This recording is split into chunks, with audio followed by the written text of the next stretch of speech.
Hey fam, MI Dev here from India. This week's homework is inspired from the latest flow of the week by Mike on the on-demand app. So if you've attempted it already, you know it's going to involve the very cool spinning under switch. I have to mention that it's going to be a challenging one because it involves some L3 moves along with the spinning under switch transitions with varied entry and exit points. So if you're somebody who's at the L1 or L2 levels, don't stress.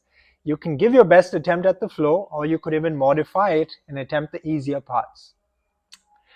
Now, before you jump in and practice, I would highly recommend watching the tutorials for some of the advanced moves if you have access to the on-demand app.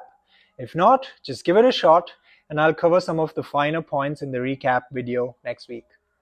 If we take the example of a jumping under switch, we know that it goes from a crab to a crab, and then there's a midpoint where we pause at a modified beast. So taking that same example, if we look at the spinning under switch, we know that it goes from a beast and finishes in a beast, but it also has a couple of midway points. So if I start in my beast position here, and if I'm going to be doing a right leg spinning under switch, I start with my contralateral limb lift. And as I get my right leg under, I pause here. This is my first pause where I'm going to be in a crab-like position with my hand here across the chest.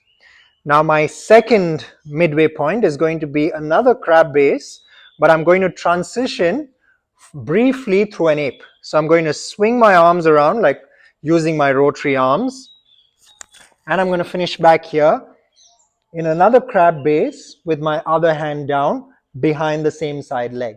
Once I've finished that, all I have to do is just take my left leg under to finish back in beast.